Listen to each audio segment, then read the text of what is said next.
The history books give you the victory. They give you the flags and the footage and the names of the beaches. They give you the numbers, 150,000 men, 5,000 ships, 13,000 aircraft, the largest amphibious invasion in the history of warfare.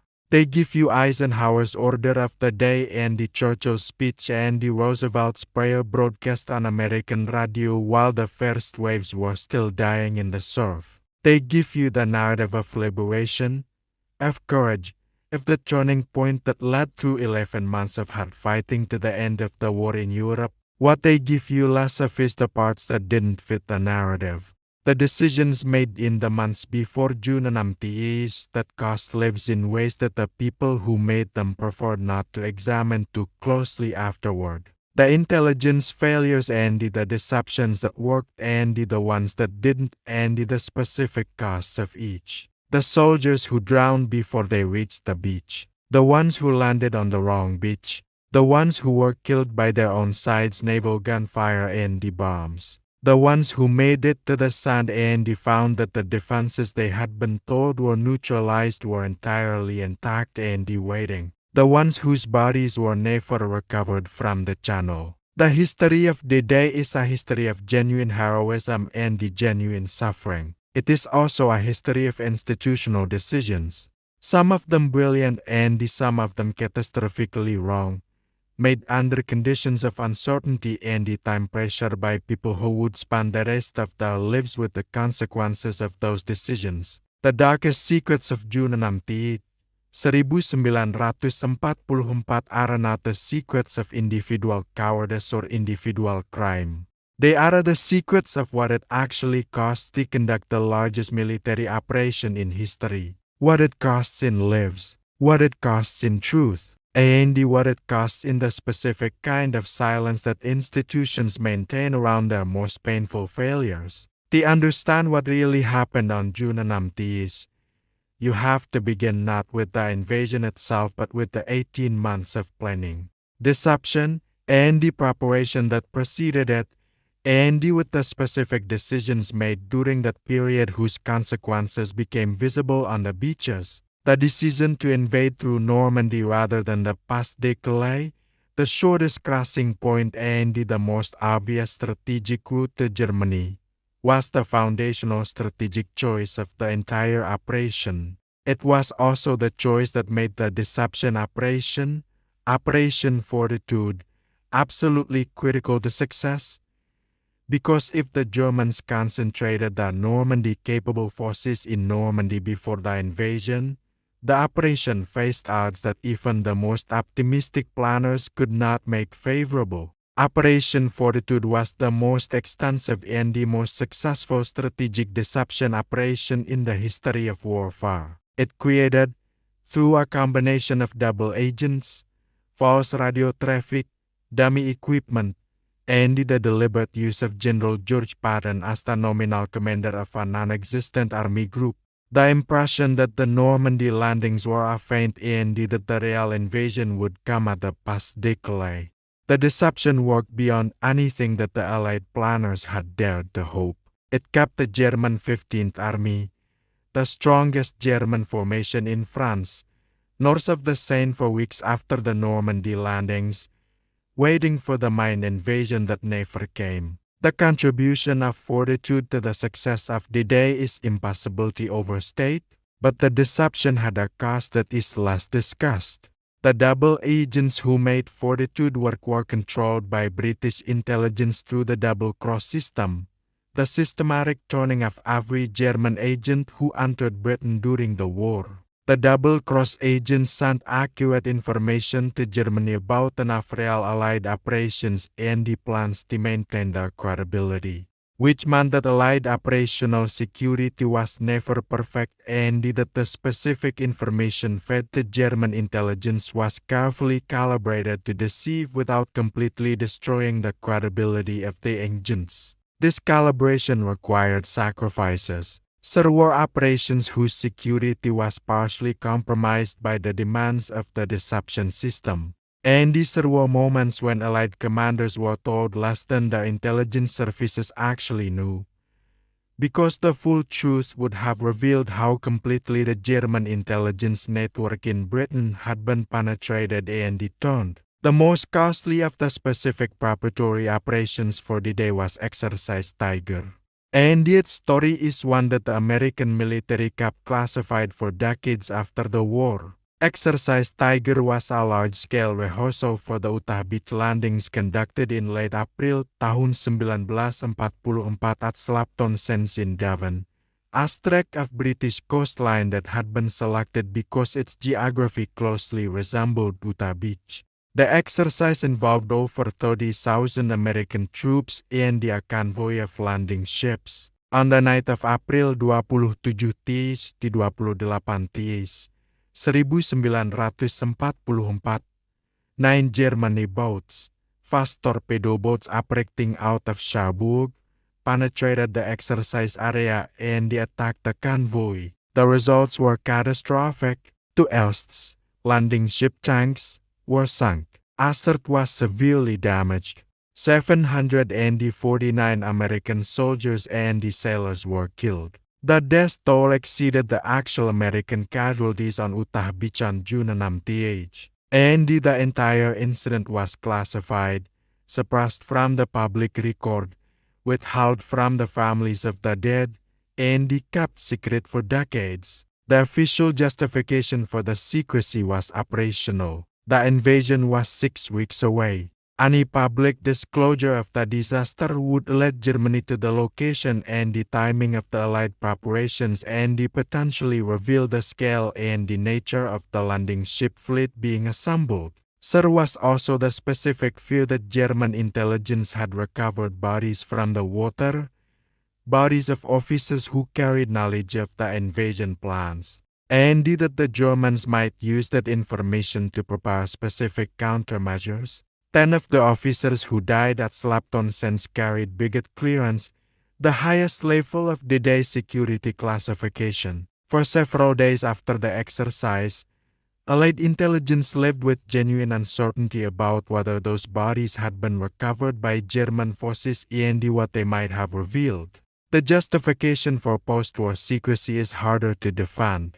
The families of the 749 men who died were not told the truth of how their sons and husbands and fathers died. They received the standard notification of death in service, but the specific circumstances were withheld. The bodies of men of the dead were recovered from Lime Bay and buried in mass graves that were not disclosed. When veterans of the exercise attempted to talk about what happened, they were reminded of their secrecy oaths. The memorial at Slapton Sands, which consists of a Sherman tank recovered from the big floor in 1984, was erected not by the American government but by a local British businessman named Ken Small, who had spent years researching the disaster and lobbying for official acknowledgement.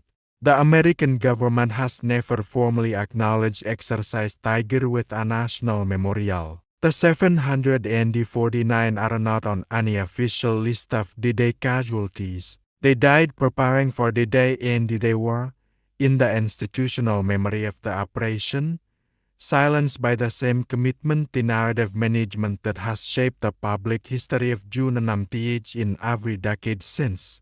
The intelligence picture available to Allied commanders in the final days before the invasion contained a specific and alarming piece of information that has received significantly less attention than the broader success of Fortitude A and the Ultra. German forces in Normandy had been reinforced in the weeks before the invasion in ways that Allied intelligence had partially detected, and that significantly complicated the tactical picture at specific landing zones. The 352 and the Infantry Division, a combat experienced formation that had been transferred from the Russian front, had moved into positions directly behind Omaha Beach in the days before the invasion. Allied intelligence knew about this movement.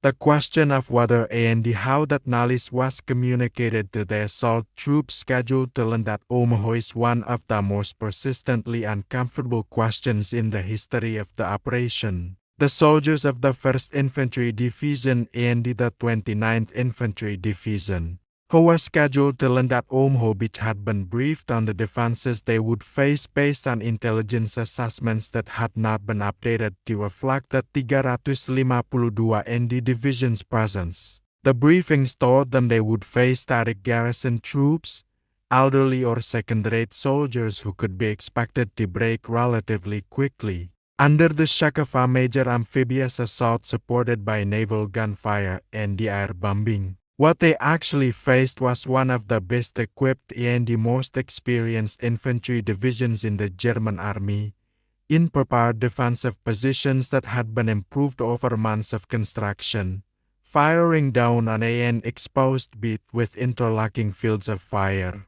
The difference between those two situations is measured in the casualties at Omaha Beach. The precise American casualty figures for June and MTs at Omaha are still a matter of historical debate.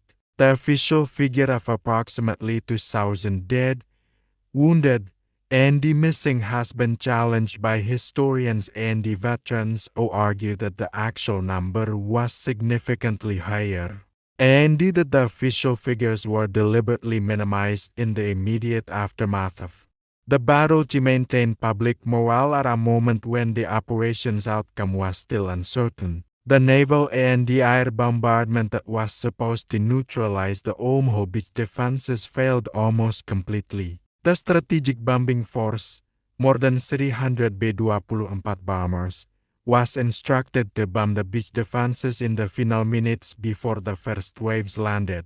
Because of cloud cover over the target and the specific fear of hitting the landing craft in the water below, the bombardment was delayed, the bombs falling an average of 3 miles inland of their intended targets. The German defensive positions were untouched. The craters that the bombs were supposed to create as cover for advancing infantry did not exist. The soldiers of the first wave landed on a flat, exposed beat with intact German defenses firing at them from the moment the ramp went down. The duplex drive tanks, Sherman tanks fitted with flotation screens designed to allow them to swim to the beat and provide armored fire support for the infantry, were launched in conditions that the naval officers responsible for their deployment knew were dangerously marginal. At Omaha Beach, 29 of 32 duplex drive tanks were launched approximately 5 miles offshore.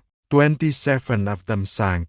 The wind and the waves were too much for the flotation screens. The tanks went down with their crews in the cold water of the channel. The men trapped inside or struggling in the surf in the seconds before the weight of their equipment pulled them under. 2 of the surviving 3 tanks made it to the beach because they were launched closer in than the others. The infantry they were supposed to support arrived at the beach without armor.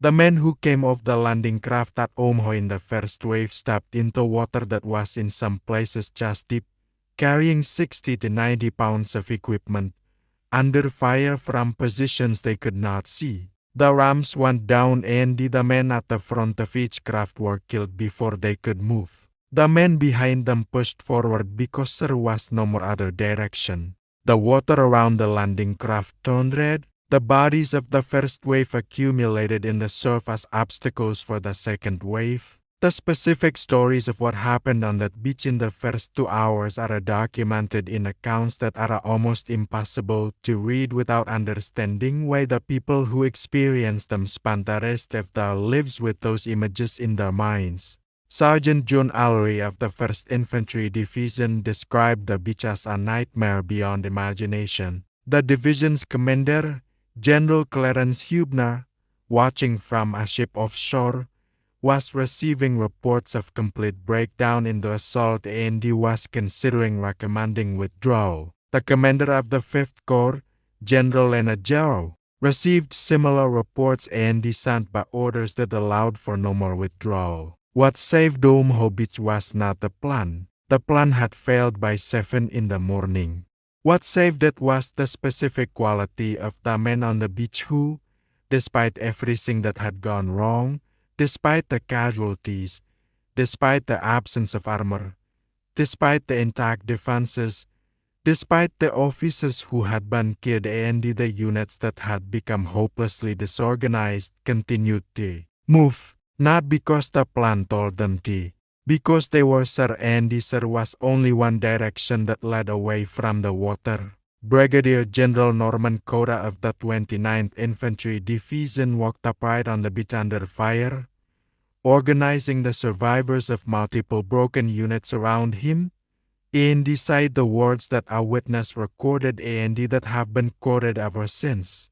Two kinds of people are staying on this beat, the dead and those who are going to die. Now let's get the hell out of here. It was not an inspiring speech in the conventional sense. It was an accurate assessment of the tactical situation and a specific direction of movement. And the men followed it because the alternative was to stay on the beach. The deceptions within the deception.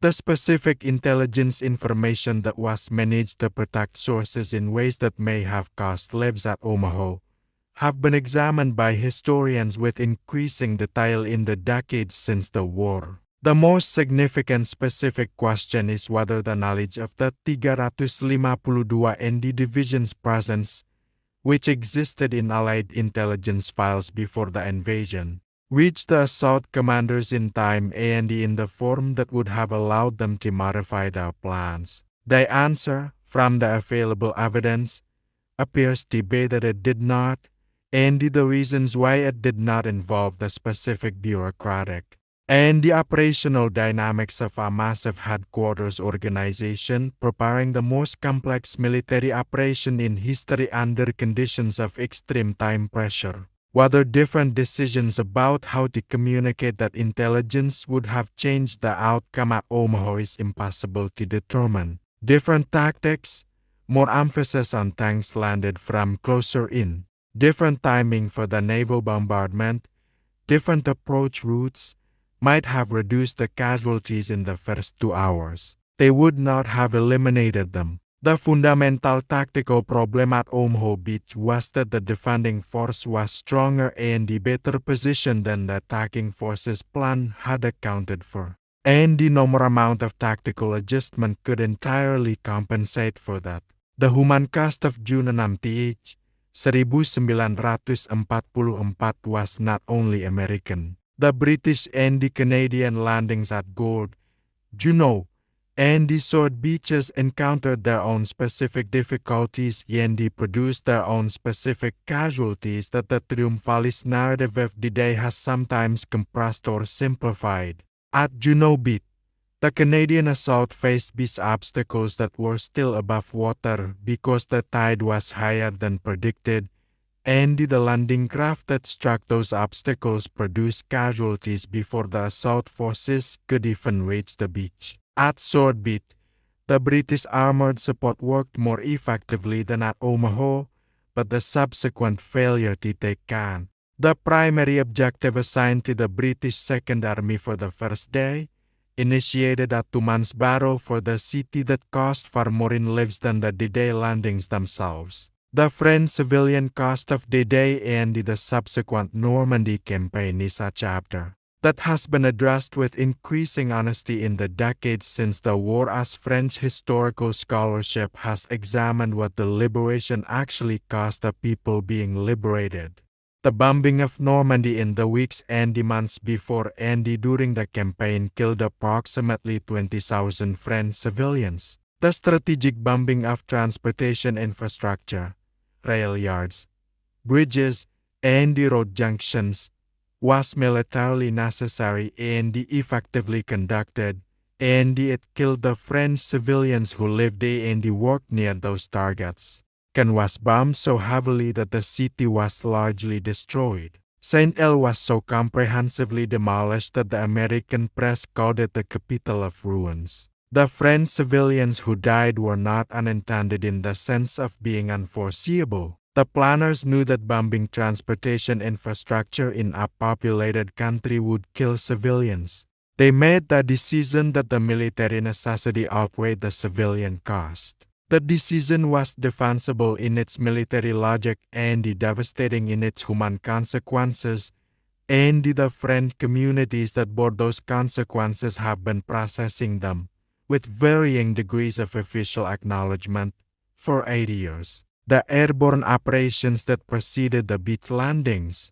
The American drops by the 82 ND and the 101 Street Airborne Divisions inland from Utah Beach and the British drop by the 60 Airborne Division east of the Owen River were critical to the overall success of the day and were also far more costly and less accurate than the post-war mythology suggests. The American paratroopers were scattered across a much wider area than planned. Some of them dropped miles from their intended drop zones, some of them dropped over the sea and drowned under the weight of their equipment, some of them landing in flooded areas where German engineers had deliberately raised the water level specifically to drown paratroopers. The confusion created by the scatter was, paradoxically, partly beneficial, because it confused the German command picture and made it impossible for them to identify a clear direction of Allied airborne threat. But it also meant that none of the specific military objectives assigned to the airborne divisions were taken hours late or not at all on June 19th. The British airborne operation at Pegasus Bridge was the most precisely executed element of the entire D-Day operation. The glider assault that captured the Canal Bridge intact in the first minutes of June 19th, representing a tactical success of extraordinary precision and courage. It was also an operation that succeeded by margins so narrow that its success was in large part fortune as well as skill. The kind of operation that can be planned with brilliance and executed with courage and still fail because the margins between success and disaster at that level of tactical precision are measured in seconds and meters. The post-war management of the day's history has involved a series of decisions about what to emphasize and what to minimize that have shaped the public understanding of the operation in ways that are only beginning to be fully examined. The exercise Tiger Suppression was the most explicit and the most embarrassing of these decisions. The minimization of civilian casualties was another. The specific questions about intelligence failures at Omaha Beach have been discussed in specialist historical literature without achieving the public profile of the heroic narrative. What has emerged from the decades of additional research, declassified documents, and the work of historians who have examined the operation without the institutional pressures that shaped the immediate post-war accounts is a picture that is simultaneously more impressive and more honest than the standard narrative. More impressive because the genuine difficulties and the failures of the operation make its ultimate success more remarkable, not less. The men at Omaha Beach succeeded not because the plan worked but because they continued to advance when the plan had failed. And that is a more significant achievement than success according to plan. More honest because the full human cost, American, British, Canadian, French civilian, German, counts in any accounting that takes the humanity of everyone involved seriously. The German soldiers who held the Normandy defenses are a part of the D-Day story that the Allied narrative has always found difficult to accommodate. They were, in many cases, conscripted men fighting for a regime that had committed crimes that put it beyond the moral pale of civilized warfare. They were also, in many cases, professional soldiers of considerable effectiveness who were defending prepared positions against an amphibious assault under conditions that doctrine and the common sense both sides were favorable to the defender. Their casualties on June 19th were significant, though less precisely documented than Allied casualties. Their resistance, particularly at Omaha Beach, was effective enough to make the question of what would have happened if the 352 ND Division had been present at other beaches as well a genuine matter for historical reflection. The liberation of France that began on June 19th, 1944 was one of the most significant military achievements in the history of Western civilization. It was also one of the bloodiest and the most costly single days in American military history. It involved decisions that saved lives and the decisions that cost them. It involved deceptions that worked and the deceptions that didn't. It involved plans that succeeded and the plans that failed and the final outcome that was determined not by the plans that failed, but by the men who continued to advance after the plans had failed. The darkest secrets of the day are not hidden in the darkness of conspiracy or suppression, though Exercise Tiger came close to that. They are hidden in the brighter light of the triumphalist narrative that has surrounded the operation since the first days after its success. A narrative so powerful and so genuinely rooted in real heroism and the real achievement that the parts that don't fit it have been consistently minimized, overlooked, or simply not asked about. The 749 men at the bottom of Lime Bay deserve better than the silence that was kept around their deaths for 40 years. The 20,000 French civilians deserve to be part of the story of their own liberation. The soldiers of the first wave at Omaha deserve an accounting of why the intelligence about the 352 and the division did not reach them in time. Not to assign blame that the passage of 80 years makes pointless, but because honest accounting of what went wrong is the only basis for learning what might go less wrong next time. There is always a next time. That is the darkest truth of all. The beaches are beautiful now. People walk on them in summer with their children and their cameras. The memorials are maintained and visited and the names on them are read on anniversaries by people in formal dress while cameras record the solemnity for broadcast. The museums are excellent and the battlefield tours are conducted by knowledgeable guides who tell the stories as completely as 2 hours allows. And somewhere in Lime Bay, in water that is cold and dark and has been undisturbed since April 28, 1944, the 749 men that the official record purport not to fully account for are still there. The tide comes in, the tide goes out. The channel keeps its secrets with the specific patience of something that does not need the truth to be acknowledged to know what it holds.